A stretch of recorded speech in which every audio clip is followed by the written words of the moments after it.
Արարատ հեռուստաընկերության եթերում շտապ օգնություն հաղորդաշարն է, բարև ձեզ։ Այսօր մենք խոսելու ենք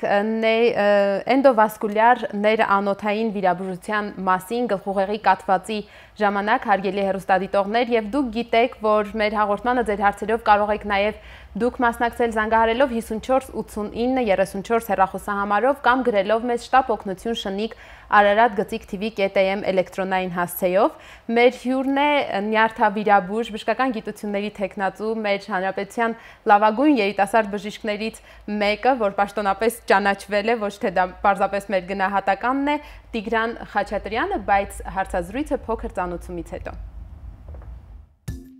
Հունարեն ապոպլեքսիա, լատիներեն ինսուլտ, հայերեն կաթված։ Սա կենտրոնական նյարդային համակարգի գործունեության հանկարծակի դադարումն է պայմանավորված գլխուղեղի արյան շրջանառության սուր խանգարումներով։ Ուղեղը սնուցող անոթներում առաջացող թրոմն ու առնազեղումները առաջ են բերում իշեմիկ կամ հեմորագիկ կաթված, որն արտահայտվում է ուժեղ գլխացավով, գլխապտույտով, տեսողության, խոսքի եւ շարժումների խանգարումով, դեմքի, ձեռքերի եւ ոտքերի անզգայացմամբ, որոնք են գլխուղեղի կաթվածի բուժման ժամանակակից ձևերը։ Ինչ հնարավորություններ այդ ճանապարհին բացում ներանոթային վիրաբուժությունը եւ որքան կարեւոր են գործողությունները դեպքի առաջին ժամվա ընթացքում։ Եվ այսպես շտապ օգնության տաղավարում նյարդավիրաբույժ բժշկական գիտությունների թեկնածու Տիգրան Խաչատրյանն է Հերացի համալսարանական կլինիկայից եւ մենք խոսում ենք կաթվածի ժամանակ նյարդավիրաբուժական միջամտությունների մասին 54 89 34 մեր հեռախոսահամարն է, հիշեցնեմ, զանգահարեք եւ դուք էլ տվեք ձեզ հետաքրքրող հարցը բժշկին, քանի դեռ նա տաղավարում է։ Բարև ձեզ բժիշկ։ Շատ շնորհակալ եմ, որ ժամանակ տրամադրեցիք եւ եկաք մեր հաղորդաշարին հյուր։ Կաթվածը դա ամենատարածված խնդիրներից մեկն է, ես չեմ սխալվում,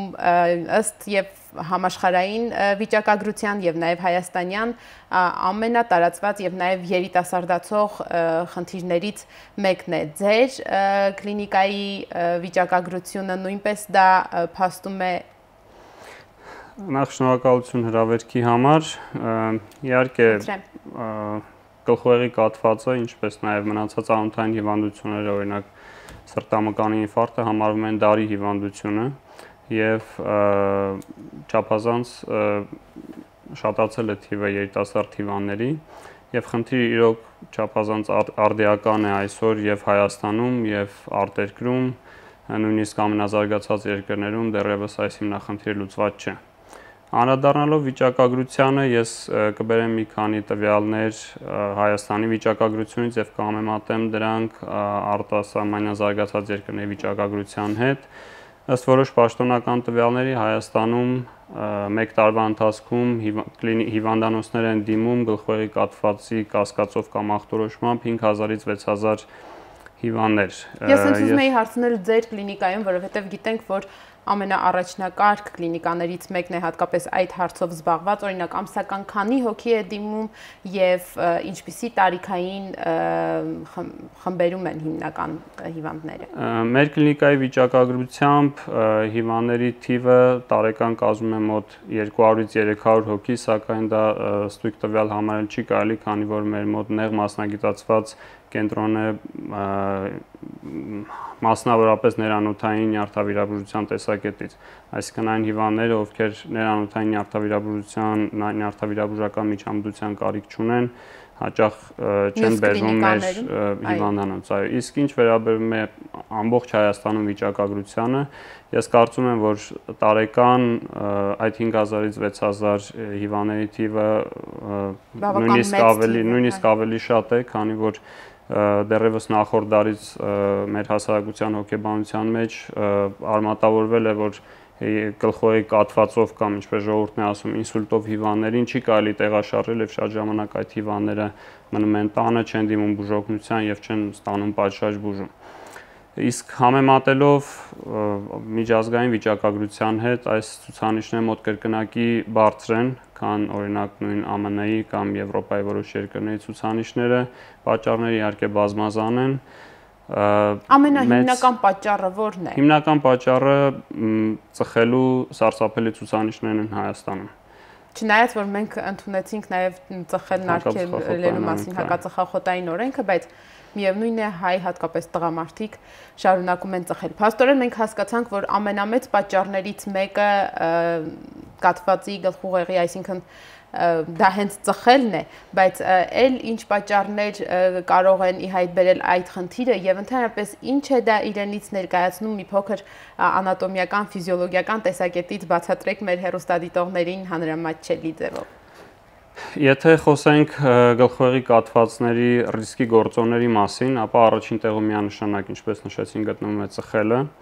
երկրորդ տեղում նույնպես գտնվում է ծխելը եւ երրորդ եւ չորրորդ տեղում նույնպես գտնվում է ծխելը։ 5-րդ տեղում իհարկե զարկերակային բարձր ճնշումը, գերճնշումը կամ հիպերտենզիան, բժշկական լեզվով ասած, բարձր խոլեստերինի մակարդակ, այսինքն աթերոսկլերոզ, շաքարային դիաբետ, անոթային բորբոքային հիվանդություններ եւ այլն, այդ ռիսկի գործոնները բազմազան են։ Բժիշկ, ինձ հուշում են, որ մենք արդեն ունենք հեռախոսազանգ, չսպասի հեռուստադիտողը շտապում է, շատ շուտ է զանգահարել, լսենք հարցը, ալո։ Բարև ձեզ։ Բարև ձեզ։ Ուզում եի հարցնել, արդյոք կապ ունի ոտքի, սրտի ցավերը, որոնք արտահայտի չեն, նյարդերի հետ, այսինքն ուռուցքները, վերքերը եւ նման այլ կարգի բաներ։ Շնորհակալություն։ Շնորհակալություն։ Չգիտեմ որքան է հարցը մոտիկ այսօր գլխուղեղի կաթվածի թեմային, բայց նյարդաբանին տաղավարում տեսնելով հարցը փոքրինչ ոչ սպეციფիկ է, այսինքն սրտի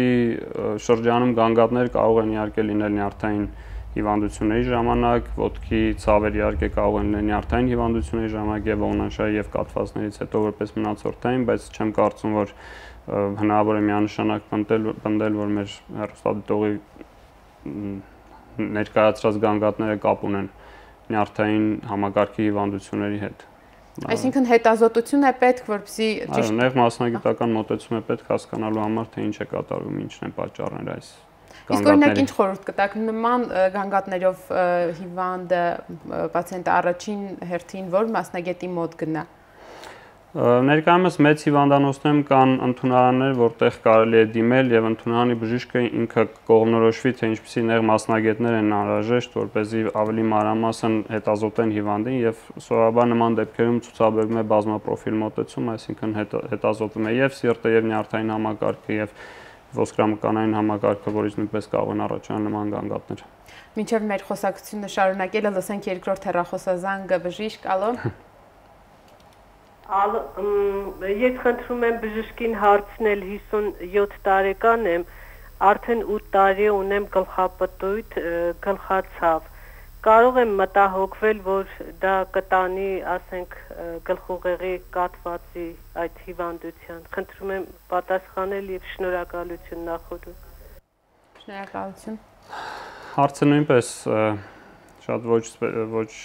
սպეციფիկ է, այսինքն դժվար է միայն գանգատներից ելնելով կողմնորոշվել արդյոք այդ գլխապտույտները, գլխացավերը կապ ունեն ռիսկի գործոնների հետ, որոնք կարող են առաջացնել կաթված։ Բայց 8 տարի շարունակ այո, դա կարող է լինել եւ ականջի հիվանդություններից, եւ անոթային հիվանդություններից, եւ ներգանգային հիվանդություններից, եւ բարձր զարկերակային ճնշումից եւ մոտավորապես եւս մի 30-ից 40 այլ պատճառներ։ Կրկին անգամ ես հորդորում եմ դիմել բժշկական հաստատություններ եւ մանրամասն հետազոտվել 8 տարի գլխապտույտ եւ գլխացավ, դա բավականաչափ երկար ժամանակահատված է գանգատներ ունենալու համար։ Բայց կարելի է մտածել, որ եթե դա այն իրավիճակը լիներ, որը տաներ գլխուղեղի կաթվածի, արդեն 8 տարվա ընթացքում պետք է որ պատահած լիներ այդ դեպքը։ Դժվար է ենթադրել, բայց նախանշանները կաթվածի կարող են տևել բավական երկար։ Դա ոչ մի նշանակություն չունի այն։ Անդրադառնանք նաև իմ հարցերին, որ նախատեսել եմ բժիշկ, փաստորեն կաթվածը ամենատարածված խնդիրներից է եւ կաթվածի դեպքում տեղի է ունենում ուղեղը սնուցող անոթների աշխատանքի խաթարում։ եւ որի հիմնական պատճառը դուք նշեցիք դա ծխելն է, ծխելը կամ մյուս պատճառները, որ հերթով թվարկել եք արդեն։ Իսկ այդ անոթների աշխատանքի խաթարումը ինչ ձևերի կարող է լինել դա նույնպես նման է սրտի պսակաձև անոթների խաթարմանը, երբ նեղանում է կամ խցանվում է եւ արդյոք ըստ դրա կա դասակարգում կաթվածի։ Կաթվածը ըստ էության դա նյարդային հյուսվածքի մահն է, այսինքն հյուսվածքի ախտահարումն է արյան մատակարարման խափանման հետևանքով։ Իհարկե կաթվածի տեսակները շատ բազմազան են եւ մեծ հաշվով նրանք խմբավորվում են երկու մեծ տեսակի մեջ, դրանք են իշեմիկ կաթվածը եւ հեմորագիկ կաթվածը։ Իշեմիկ կաթված նշանակում է, որ առաջացել է գլխուեղը սնուցող որևէ զարկերակի խոշոր կամ մանր դրամաչափի խցանում, որի հետևանքով առաջացել է նյարդային հյուսվածքի մահ։ Հեմորագիկ կաթված նշանակում է, որ տեղի է ունեցել անոթի պատրվածք,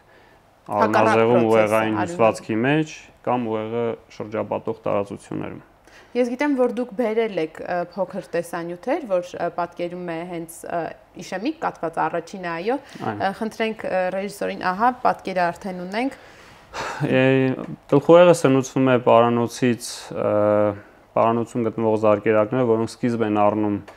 մեր հիմնական զարկերակից, այսինքն աորտայից, այստեղ դուք տեսնում եք այդ պարանոցային զարկերակները, որոնք արյունը հասցում են գլխուեղին։ Եվ ցանկացած այսպիսի խցանում կարող է առաջացնել ուղեղային հյուսվածքի մահ, որը եւ հենց կոչվում է կաթված։ Ինչպես ասացին, կաթվածը լինում է իշեմիկ եւ հեմորագիկ եւ իշեմիկ կաթված, այժմ կխոսենք իշեմիկ կաթվածի մասին, որը ունի առաջացման հիմնական երկու պատճառ։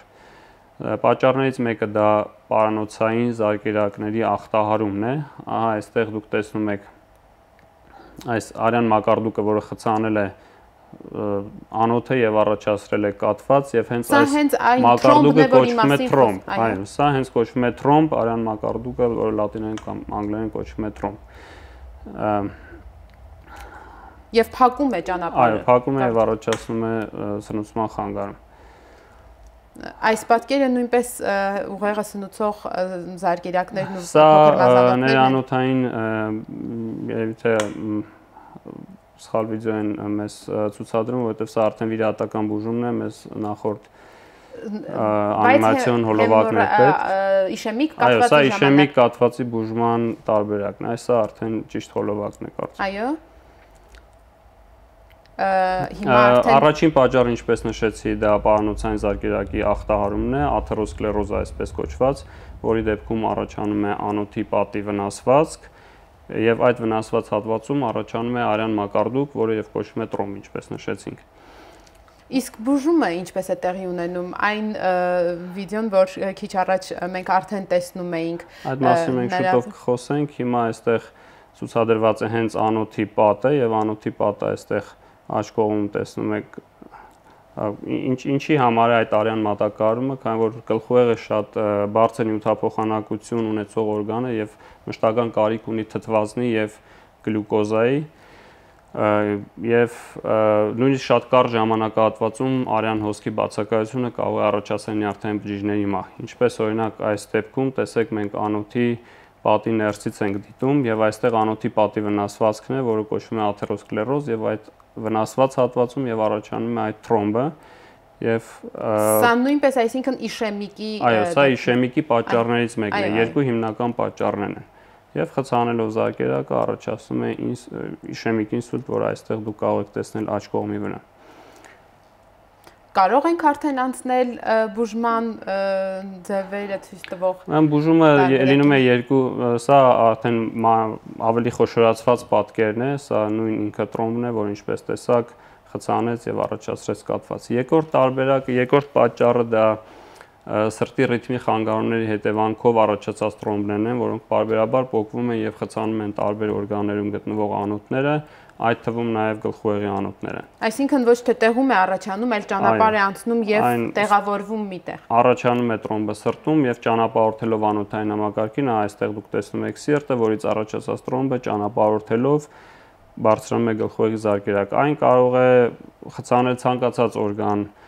Հնարավոր է այդ խցանում առաջանա հենց պարանոցի հատվածում եւ ամբողջ։ Այդ դեպքում առաջացած կաթվածները սովորաբար կյանքի հետ համատեղելի չեն լինում, սովորաբար այդ տրոմբերը լինում են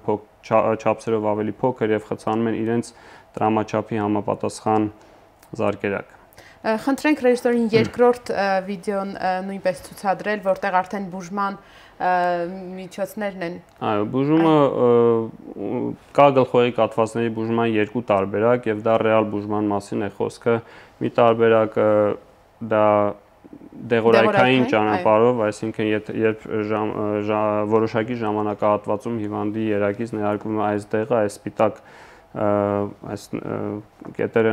ներկայացնում որպես դեղը եւ այն քայքայում է։ Այո, եւ դա հատուկ դեղամիջոց է, որը քայքայում է տրոմբը եւ վերականգնում է արյան հոսքը։ Երկրորդ տարբերակը դա արդեն հենց ներանոթային վիրահատությունն է։ Բժիշկ, մենք արդեն այս մասում տեսնում ենք, թե ինչպես է տեղաշարժվում։ Սա արդեն ներանոթային բուժման ներանոթային եղանակն է, որը իրենից ենթադրում է այս առաջացած տրոմբի, որը դուք այստեղ տեսնում եք, այդ մակարդուկի խցանի մեխանիկական հեռացում։ Ի տարբերություն դեղորայքային եղանակի, այս դեպքում արվում է զուտ տրոմբի հեռացում, այլ ոչ թե համակարգային ազդեցություն։ Հետևաբար կողմնակի ազդեցությունը եւ սահմանափակումները, այսինքն հակացությունները շատ ավելի քիչ են ներանոթային եղանակի, քան դեղորայքային բուժման պարագայում։ Այստեղ դուք տեսնում եք հատուկ միկրոգործիքների օգնությամբ մուտք է ստեղծվում դեպի այդ զարկերակի շրջան, խցանված զարկերակի շրջան եւ այդ գործիքի միջոցով անց է կացվում հատուկ ստենտ, գոյություն են տարբեր տեսակի տրոմբ հեռացնելու միկրոգործիքներ, այստեղ կոնկրետ ներկայացված է այդ ստենտային համակարգը, որը հնարավորություն է տալիս անմիջապես վերականգնել արյան հոսքը եւ գրեթե այնպես ինչպես սրտի դեպքում մենք նախորդ հաղորդումներից մեկի ժամանակ անդրադարձանք սրտի պսակաձև անոթների խցանման ժամանակ նույնատիպ միջամտությանը, բայց լինում է, որ ինչ որ նյութ ներարկեք դեղորայք եւ լուծվի այդ խցանը, թե հնարավոր։ Ի տարբերություն սրտի վիրահատություններին այստեղ ստենտը չի մնում տեղում։ Ստենտը տրոմբի հետ հեռացվում է։ Այո։ Այսինքն ուղեղի անոթի մեջ ստենտ չի թողնվում։ Սակայն դուք ճիշտ նշեցիք, հնարավոր է նաև տեղային ներարկել այդ նույն նյութը, որը հնարավոր է երակից ներարկել, սովորաբար դա միշտ փորձ է կատարվում դեղորայքային եղանակով տրոմբը քայքայել, բայց ինչպես նշեցի, այդ դեղամիջոցը ունի բավական կողմնակի ազդեցություններ, քանի որ այն քայքայում է տրոմբերը եւ քայքայում է ոչ միայն այն տրոմբը, որը խցանել է գլխուղեղի զարկերակը, այլ ամբողջ օրգանիզմում եղած տրոմբերը եւ հետեւաբար կարող է առաջացնել արունազեղում, թե այդ կաթվածի ենթարկված, այո, դա է հիմնական պատճառը, որ դեղորայքային բուժումը գլխուղեղի կաթվածի ունի սահմանափակում, ժամային սահմանափակում։ Ես հենց այդ մասին էի ուզում հարցնել, բժիշկ։ Եթե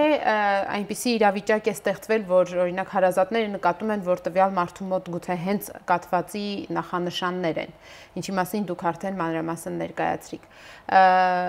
որքան ժամանակ պետք է նրանք,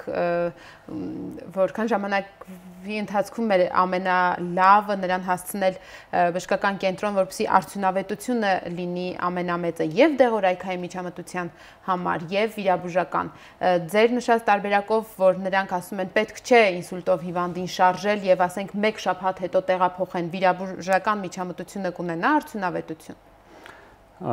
Պատասխանեմ այսպես, որ երբ մեզ զանգ է գալիս կամ ընդունանից կամ մեր ծանոթ բժիշկներից, որ մենք ունենք ուղեղի կաթվածով ինսուլտով հիվանդ, մենք միանգամից զգոնանում ենք, քանի որ պատրաստվում ենք հրատապ գործողություններ իրականացնելու եւ անմիջապես հարցնում ենք, երբ է տեղի ունեցել։ Այդ երկրորդ հարցը առաջին հարցն է։ Ժամը քանիսին, եթե այսօր, ապա ժամը քանիսին։ Եթե արդեն անցել է 4-4.5 ժամը, միանգամից հանգստանում ենք, որովհետեւ ռեալ օգնություն այդ պարագայում արդեն ցուցաբերել հնարավոր չէ։ Եվ դեղորայքայինի դեպքում եւ վիրաբուժականի։ Վիրաբուժականի դեպքում սահմանները մի քիչ ավելի լայն են, մինչեւ 8 ժամ կարելի անել, բայց դա չի նշանակում, որ պետք է նստել, սուրճ խմել, սպասել, որպեսզի 8 ժամը անցնի, նոր անցնել վիրահատության։ Կաթված առաջանալու պահից հետո յուրաքանչյուր րոպե մարդը կորցնում է մոտ 2 միլիոն նյարդային բջիջ։ Այսինքն յուրաքանչյուր րոպե, որ մենք կորցնում ենք հիվանդի հարազատին բացատրելու վրա յուրաքանչյուր րոպե եւ կորցնում ենք շտապօգնության, տեղափոխելու վրա կամ սխալ հիվանդանոց տեղափոխելու վրա, այդ ամեն րոպեն րոպեի համար հիվանդը վճարում է 2 միլիոն նյարդային բջիջներով։ Համեմատության համար ասեմ, որ նույնչափ նյարդային բջիջներ մենք կորցնում ենք, բնականում մենք կորցնում ենք իհարկե նյարդային բջիջներ ամեն օր, եւ 2 միլիոն նյարդային բջիջ մենք կորցնում ենք 20 օրվա ընթացքում։ Այսինքն յուրաքանչյուր րոպե մենք կաթվածի դեպքում կորցնում ենք այնքան նյարդային բջիջ, որքան 20 օրում։ Նորմալ վիճակում։ Այդ պատճառով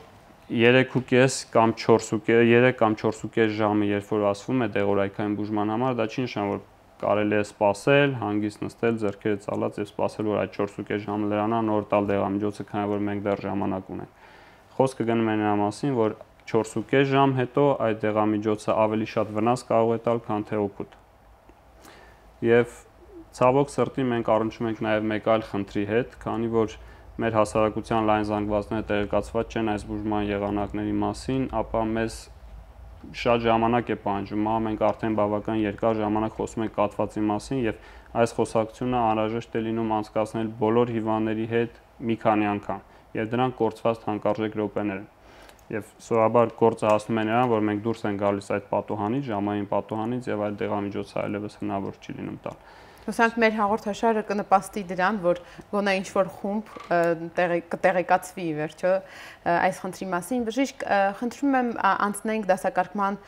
երկրորդ խմբին։ Դուք նշեցիք, որ երկու մեծ խմբի մեջ են ներառվում կաթվածները՝ իշեմիկի մասին խոսեցինք եւ հեմորագիկ, որի դեպքում փաստորեն արյունազեղում է առաջանում, ոչ թե խցանում։ Մինչ հեմորագիկ ինսուլտներին անդրադառնալը ես կցանկանայի մի շատ կարևոր շեշտադրում անել իշեմիկ կաթվածների ներանոթային բուժման վերաբերյալ։ Հիմնական հակացությունը չէ, սահմանափակումները, որի պատճառով հիվանդները հրաժարվում են ներանոթային վիրահատություններից իշեմիկ կաթվածի դեպքում, դա այդ գործիքների բարձր արժեքն է։ Քանի որ այդ միկրոգործիքները մեկ անգամյա օգտագործման եւ չափից դուրս համար անհատապես ամեն անգամ պետք է օգտագործել նոր գործիք։ Եվ այդ խնդիրը լուծելու համար մեր ամերիկահայ գործընկերների հետ միասին, ինչպես նաեւ առողջապահության նախարարի անձամբ իր հովանու ներքո մենք նախատեսում ենք կատարել մի ծրագիր, որի ժամանակ կտրամադրվեն 20-ից 40 հիվանդների միանգամայն անվճար կտրամադրվեն այդ գործիքները իշեմիկ կաթվածի դեպքում վիրահատություն իրականացնելու համար։ Երբ է սկսվելու ծրագիրը արդեն։ Ծրագիրը այո, դեռ նախապատրաստական փուլում է, ամենայն հավանականությամբ սկիզբը կլինի նոյեմբեր կամ դեկտեմբեր ամիսներին, այս բանը դժվարանում են պատասխանել։ Սակայն հասկանալի է, որ դա հարցի վերջնական լուծում չէ եւ առանց կառավարության օժանդակության այս հիմնախնդիրը 5000-ի մասին է 20 կամ 40-ը փոքր թիվ է իհարկե, բայց սկիզբը խոստումնալից պիտի որ լինի, ինչպես սա ավելի շատ այո նպատակ ունի ապացուցել հասարակության եւ բժշկական եւ մեր հասարակությանը, որ հնարավոր է շատ ավելի լավ արդյունքների հասնել եւ ի վերջո այդ ծախսերը, որոնք կատարվում են այդ գործիքների ձեռքբերման վրա, ապագայում կոմպենսացվում են, այսինքն հավասարակշռվում են այն ծախսերով, որը պետք է հիվանդը կատարի որպես հաշմանդամ։ Հասկանալի է։ Լսենք հաջորդ հեռուստադիտողին, նա կապի մեջ է արդեն, բժիշկ, ալո։ Բարև ձեզ։ Բարև ձեզ։ Ուրեմն ես բժշկին ունեմ հետևյալ հարցը։ Ես 63 տարեկան եմ, ունեմ երկտեսություն։ 6 ամիս կլինի, առարկաներ աչքից 2 հատ են երևում։ Ունեմ գլխացավ։ MRT հետազոտությունը ցույց է տվել նյարդաբջիջների թերսնուցում։ Ինչ է նշանակում դա եւ դա բուժելի է թե ոչ։ Ընդհանրապես այդ հիվանդությունը կապ ունի իմ երկտեսության հետ։ Ինչ է երկտեսությունը, ինչ է նյարդաբջիջների թերսնուցումը։ Խնդրում եմ ինձ բացատրեք եւ ասեք բուժելու ելք կա թե չէ։ Շնորհակալություն։ Շնորհակալություն։ Երկտեսությունը իհարկե կարող է առաջանալ ոչ միայն անոթային հիվանդությունից, այլ նաև գլխովի ցանկացած այլ հիվանդությունների դեպքում, քանի որ ակնաշարժ կենտրոնները գտնվում են բնականաբար գլխուեղում եւ այդ կենտրոնների ախտարման դեպքում կարող է առաջանալ երկտեսություն։ Ամենայն հավանականությամբ մեր հեռուստադիտողին կատարված MRT հետազոտությամբ հայտնաբերվել են գլխուեղի անոթային փոփոխություններ, որոնք հաճախ առաջանում են կամ բարձր զարգերակային ճնշման հետևանքով կամ անոթների աթերոսկլերոզի հետևանքով, ինչպես նշեցինք, այսպես զուտ թերսնուցում դիագնոզով շատ դժվար է կողմնորոշվել, իհարկե կարող են մոտենալ եւ մենք փորձենք ավելի մանրամասն տեղեկանալ հիվանդությանը, սակայն եթե այդ հատվածում տեղի ունենում անոթային որևէ պատահար, այսինքն փոքր կամ մեծ կաթված, եթե անցնում են այդ 3-ից 4.5 ժամ ժամանակահատվածը, ապա ամբողջ մնացած հույսը մնում է կենթանի մնացած նյարդային բջիջների վրա, որոնք պետք է այն մնացած մահացած բջիջների գործառույթը վերցնեն իրենց վրա։ Հասկանալի է։ Երկրորդ խմբին անցնելով, խնդրենք ռեժիսորին ցուցադրել տեսանյութը ձեր բերած հեմորագիկ, դա հեմորագիկ կաթվածներն են, որոնք նույնպես լինում են տարատեսակ, այսօր ժամանակի սղության պատճառով ես կցանկանամ անդրադառնալ միայն սուբարախնոիդալ արյունազեղում կոչվող հիվանդությանը, քանի որ այն ախտահարում է հիմնականում երիտասարդ ազգաբնակչության եւ խիստ մեծ սոցիալական խնդիր է։ Այստեղ ցուցադրված է գլխուեղը սնուցող անոթի պատի կառուցվածքը, որը ունի մի քանի շերտ եւ այդ կարմիր շերտը դա մկանային շերտն է։ Տարբեր պատճառներով, որոնք կարող են լինել կամ բնածին, կամ ծխախոտի օգտագործման հետևանքով, առաջանում է այդ պատի մկանային շերտի թուլություն, որտեղ այստեղ նշված է այո, էլաստիկության եւ ամրության կորուստ, որի հետևանքով նույնիսկ նորմալ զարգերակային ճնշման պայմաններում առաջանում է անոթի պատի այսպիսի փուչիկանման արտափքում, որը հենց կոչվում է անևրիզմա, բժշկական տերմինով այս արտափքումը կոչվում է անևրիզմա։ Այս անևրիզման ցավալի է, բայց չի դրսևորվում ոչ մի կերպ մինչև այն պահը, երբ պատռվում է եւ առաջացնում է ինսուլտ։ Այստեղ ցուցադրված է մեկ այլ անիմացիոն պատկեր, որտեղ ցուցադրվում է, թե ինչպես ծխելու հետևանքով առաջանում է անոթի պատի շրջանում թույլ հատված եւ այստեղ դուք տեսնում եք առաջանում է փուչիկանման արտափքում, որը մենք անվանում ենք անևրիզմա եւ որը որքան ժամանակ կարող է մարդը այդ անևրիզմայով ապրել առանց որևէ նշանի։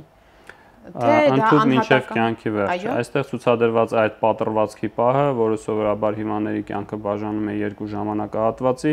մինչև անևրիզմայի պատռվածքը եւ անևրիզմայի պատռվածքից հետո։ Եվ արյունը տարածում է ուղեղի շուրջը գտնվող տարածություններում, որը կոչվում է սուբարախնոիդալ տարածություն։ Ցավալի է, սակայն արյունազեղումից հետո հիվանդների մեծ մասը չեն հասցնում դիմել բուժօգնության, քանի որ սա սովորաբար մահացու հիվանդություն է։ 30-ից մինչև 50%, այո, առաջանում է հանկարծակի, ինչպես ասում են, պարզ երկնքի ֆոնի վրա եւ հաճախ ունենում է մահացու ելք։ Իսկ այս դեպքում դեղորայքային միջոցներով հնարավոր չէ այդ արյունը աստիճանաբար գոնե հեռացնել այդ սուբարախնոիդալ տարածություններից։ Բուն արյունազեղման բուժումը իհարկե պետք է լինի դեղորայքային, սակայն մինչ դեղորայքային բուժման անցնելը պետք է վնասազերծել այդ անևրիզման, քանի որ առաջին 1 ամսվա ընթացքում խիստ մեծ է նրա կրկնակի պատռման հավանականությունը։ Նախորդ դարում նույնպես կար մոտեցում անևրիզման չվիրահատել սուր փուլում արյունազեղման ժամանակ, քանի որ վիրահատությունները արվում են հիմնական բաց եղանակով, մենք շուտով կխոսանք այդ մասին, եւ բաց վիրահատությունները արյունազեղման սուր փուլում կատարելը բավականին բարդ էր եւ շատ մեծ բարդությունների հետ էր կապված։ Ներկայումս ներանոթային նյարդավիրաբուժության ներդրման հետ իհարկե նախապատվությունը տրվում է անմիջապես անևրիզման վնասազերծելուն, որից հետո նոր հնարավոր է դեղորայքային բուժման միջոցով վերացնել այդ արյունազեղումը։ Այսինքն բժիշկ, եթե պատկերացնենք, որ սա անոթն է եւ ահա հենց այս հատվածում առաջանում է այդ արտափքումը,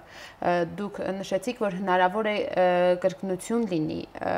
անևրիզմայի առաջացման, նույն տեղում եթե արդեն պայթել է այդ արտափքված փուչիկանման հատվածը, այդ մակերեսները միանում են եւ անոթը իր նախկին տեսքն է ընդունում եւ հետագայում հնարավոր է նույն տեղում նորից արտափքում լինի, թե պարզապես այդ անոթը արդեն հակվածություն է ունենում նման փոփոխության։ Ցավոք սրտի ոչ, պատրվածքից հետո անոթը չի վերադառնում իր նորմալ տեսքին։ Եվ անընդհատ է արյան հոսքը դեպի սուբարախնոիդալ տարածություն տեղի ունենում, փաստորեն։ Արյան արյունահոսությունը տևում է մի քանի վայրկյանից մինչև մի քանի րոպե։ Եթե արյունահոսությունը տևում է դրանից ավելի երկար, ապա հիվանդը մահանում է։ Սակայն եթե պատրվածքի չափը շատ մեծ չէ, ապա արյունը հասնում է մակարդվել, ինչպես ցանկացած կտրվածքի դեպքում տեղի ունենում արյան մակարդում եւ այդ պատրված հատվածը ժամանակավորապես խցանվում է, այսինքն անևրիզման որպես այդպեսին մնում է անոթի պատի վրա որպես արտափքում, սակայն այդ պատրված հատվածը ժամանակավորապես խցանվում է եւ պետք է հասցնել մինչեւ այդ խցանի փոկվելը կրկնակի արյունազեղումը վնասազերծել հենց այդ նույն անևրիզման։ Անևրիզման սովորաբար լինում է մի հատ, առավելագույնը 2-ից 3 հատ եւ պետք է վնասազերծել այդ բոլոր անևրիզմանները։ Իսկ ո՞րն է համարվում փոքր չափ ձեր նշած։ Պատրված անևրիզմաները փոքր չեն լինում։ Չպատրված անևրիզմաները 3 մմ-ից փոքրը համարվում է, որ հնարավոր է ընտրել սպասողական մարտավարություն եւ հետեւել սպասելով, եթե մեծանա նոր կատարել վիրահատություն։ Բժիշկ, խնդրենք ռեժիսորին ցուցադրել նաև բուժման մասին, ահա արդեն տեղադրվեց վիդեոն, թե փաստորեն այդ սուբարախնոիդալ տարածքում եթե առաջանում է արյունազեղում, այդ դեպքում ինչպես է տեղի ունենում։ Գոյություն են բուժման երկու եղանակներ, բաց վիրահատական եղանակ եւ ներանոթային։ Դուք տեսաք, թե ինչպես է բաց վիրահատական եղանակի ժամանակ կատարում գանգի ոսկրի ժամանակավոր հեռացում, որից հետո մուտք է ստեղծում դեպի այս անևրիզման, այդ արտափքումը եւ հատուկ կլիպս է տեղադրվում, վիրաբուժական կլիպս, որը հատուկ գործիք է, տեսնում եք դուք պատկերում, անևրիզման փակելու նպատակով։ Այստեղ ցուցադրված է։ Եվ դա միշտ մնում է տեղադրված։ Այո, դա վերջնական բուժումն է եւ մշտապես մնում է հիվանդի գլխի մեջ տեղադրված։ Այստեղ ցուցադրված է տեսանկարումը մեր կենտրոնում իմ կողմից կատարված վիրահատության, դուք տեսնում եք այստեղ այդ փուչիկանման արտափքումը, անևրիզման, որի շուրջը բավական մեծ, ես որքան հասկանում եմ։ Անևրիզման ինքը շատ մեծ չէ, մի քանի միլիմետր է, սակայն վիրահատությունը կատարվում է չափազանց բարձր խոշորացման տակ։ Այս գործիքները ունեն մոտ 1 մմ տրամագիծ եւ անևրիզման հավանաբար 5-6 մմ տրամագիծ ունի։ Այստեղ դուք շուրջը կարող եք տեսնել արյունազեղման հատվածը, որտեղ տեղի ունեցել պատրվածքը եւ անևրիզմայի վզիկի շրջան տեղադրում է վիրաբուժական կլիպսը, որը մշտական կերպով անջատում է անևրիզման արյան շրջանառությունից, այդպիսով կանխարգելելով լրացուցիչ պատրվածքները։ Իհարկե բաց վիրաբուժական եղանակը բավական տրավմատիկ է, քանի որ անհրաժեշտ է կատարել կտրված մաշկի, մկանների, ոսկրերի, ուղեղային հյուսվածքի կողքով հասնել այդ անևրիզմայի շրջանին։ Այդ իսկ պատճառով ներկայումս լայնորեն կիրառվում է առաջին ընտրության եղանակ, որպես համարվում է ներանոթային նյարդավիրաբուժություն, այսինքն ներանոթային եղանակը։ Ինչպես իշեմիկի դեպքում, այսինքն երբ դուք անոթների միջով եք հասնում դեպքի վայր, ինչպես ասում։ Այո, դեպքի վայր մուտքը ստեղծվում է ազդրային զարկերակից, եթե ցուցադրեն մեզ տեսահոլովակը, այնտեղ մանրամասն նկարագրված է։ Խնդրենք ռեժիսորին վերջին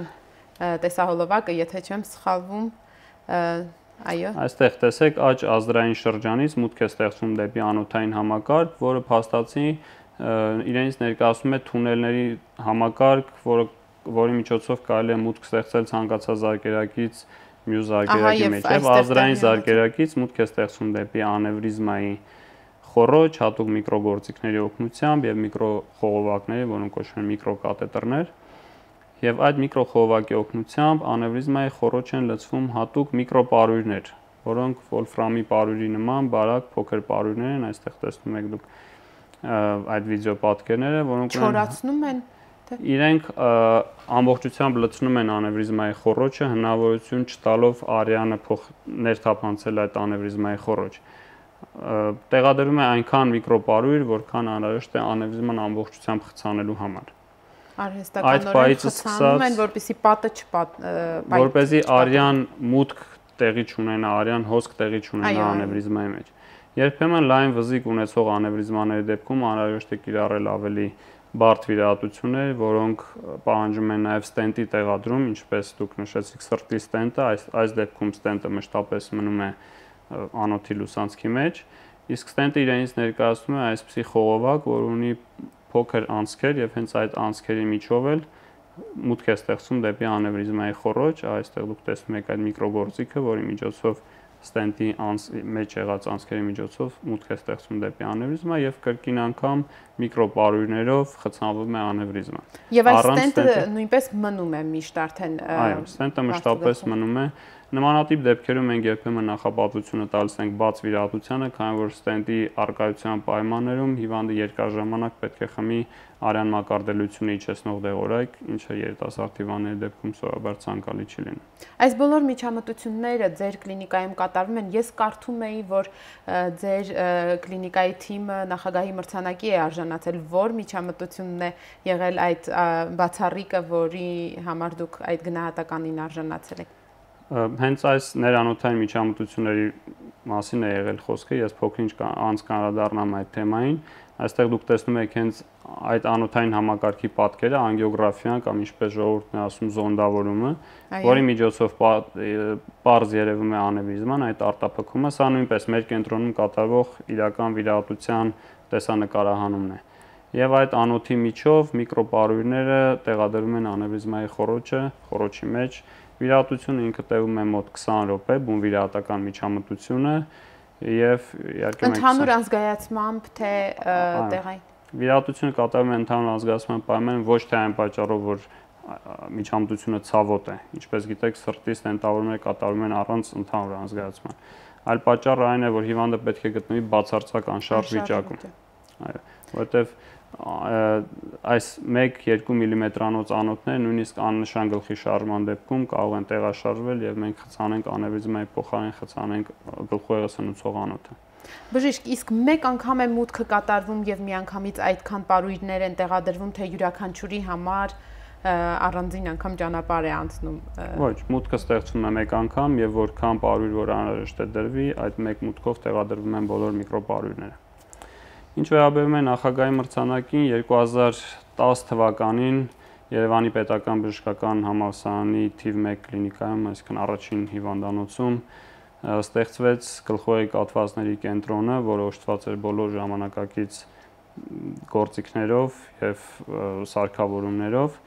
եւ այդ ժամանակից ի վեր մեր կենտրոնում ներանոթային վիրահատությունների միջոցով բուժվել են ավելի քան 300 հիվանդներ։ Եվ 2010 թվականից առաջին անգամ մեր կենտրոնում կատարվեցին առաջին ներանոթային վիրահատությունները։ Եվ 2013 թվականին դա գնահատվեց նախագահի կողմից, ինչը շատ պարտավորեցնող է իհարկե։ Ես այդ մրցանակը ստացա համատեղ մեր կենտրոնի ղեկավար պրոֆեսոր Ռուբեն Ֆանարջյանի եւ մեր ամերիկահայ գործընկեր Ջորջիայի նյարդավիրաբուժության ինստիտուտի պրոֆեսոր Արթուր Գրիգորյանի հետ։ Սակայն կցանկանայի նշել, որ 3 հոգով ծառայություն հիմնելը այն էլ նյարդավիրաբուժության մեջ, այն էլ ներանոթային նյարդավիրաբուժություն դա անհնար է, այսինքն աշխատել է մի հսկայական թիմ, սկսված առողջապահության նախարարությունից, մեր համալսարանի ղեկավարությունից, բժիշկներով, բուժքույրերով եւ մայրամպետներով այդ ամբողջ թիմը աշխատել է մի ամուր կերպով, որպեսզի հնարավոր լինի ապացուցել հասարակությանը ներանոթային վիրաբուժության առավելությունները եւ հնարավորությունները, այո։ Եվ բժիշկ, խնդրում եմ վերջում ձեր խորհուրդը, որքան հնարավոր է հակիրճ, որ եթե ձեր նշած ախտանշաններից որևէ մեկը կամ մի խումբ նկատում են մարդիկ իրենց կամ իրենց հարազատների մոտ, որը պետք է լինի առաջին գործողությունը եւ ուզում եմ որպեսզի ձեր մասնագետի շրթունքներից մեկ անգամ եւս հնչի ձեր նշած այն սխալի մասին խոսքը, որ մարդիկ ասում են ինսուլտի դեպքում տեղից չպետք է շարժել, չտանել, չբերել։ Այսպիսի խոսք կա, որ պետք է ճանաչես թշնամուդ, քանի որ այդ դեպքում կարող ես նրա դեմ ավելի արդյունավետ պայքարել։ Այս պարագայում խոսքը գնում է ինսուլտի մասին, եւ եթե խոսում ենք իշեմիկ ինսուլտի մասին, ապա 3 հիմնական ախտանիշ, եթե կարողանան մեր հեռուստադիտողները հիշել, ապա կարող է այդ 3 ախտանիշը փրկել շատերի կյանքը։ Առաջինը դա որևէ վերջույթի թուլություն, ձեռքի կամ ոտքի կամ մի ամբողջ կեսի, խոսքի խանգարում, խոսքի դժվարացում, եւ դեմքի ծռվածություն։ Այդ երեք ախտանիշներից որևէ մեկի առաջանալու դեպքում անհապաղ պետք է հասնել մասնագիտացված գլխուղեղի կաթվածների մասնագիտացված կենտրոն, ոչ թե ցանկացած հիվանդանոց։ Եվ սուբարախնոիդալ արյունազեղման դեպքում, այսինքն արյունազեղումով ընթացող ինսուլտների դեպքում հանկարծակի սուր առաջացած գլխացավ, որը մարդիկ սովորաբար համարում են վատագույն գլխացավը իրենց կյանքում։ Պետք չէ սպասել, պետք չէ փորձել դեղամիջոցներով գլխացավերը հանգստացնել, քանի որ գլխացավերը ի վերջո կանցնեն, սակայն այդ կյանքին սպառնացող վտանգը դեռևս կպահպանվի։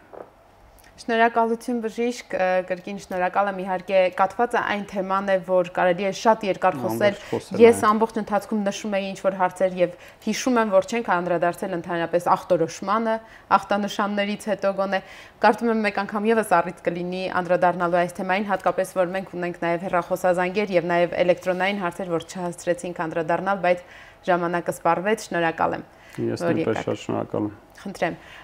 Այսքանը հարգելի հեռուստադիտողներ, հիշեցնեմ, որ այսօր մեր հյուրը նյարդավիրաբույժ Տիգրան Խաչատրյանն էր Հերացի համալսարանական կլինիկայից եւ խոսում էինք գլխուղեղի կաթվածի մասին եւ դրա տարատեսակների եւ յուրաքանչյուր տարատեսակի դեպքում կիրառվող բժշկական օգնության ձևերի մասին, փաստորեն ինչպես նշեց բժիշկը, յուրաքանչյուր րոպեն կարևոր է, եթե մարդը գլխուղեղի կաթված է տարել եւ քանի որ 1 րոպեում 2 միլիոն նյարդային բջիջ ենք մենք այդ ժամանակ կորցնում, իսկ սովորաբար 2 միլիոն բջիջ նորմալ պայմաններում պետք է որ կորցնենք 20 օրվա ընթացքում, պատկերացրեք, թե որքան մեծ է այդ կորուստը եւ որքան անհրաժեշտ է, որ դուք հնարավորինս շուտ հիվանդին հասցնեք համապատասխան մասնագիտացված բժշկական կենտրոն։ Վաղը մենք նույնպես խոսելու ենք գլխացավերի, միգրենի, նաև որոշ չափով գլխուղեղի կաթվածի մասին կրկին նյարդաբան հյուր ենք ունենալու, բայց այս անգամ խոսակցությունը ավելի շատ կընթանա թերապևտիկ դեղորայքային բուժման մասին։ Մինչ վաղը առողջ եղեք։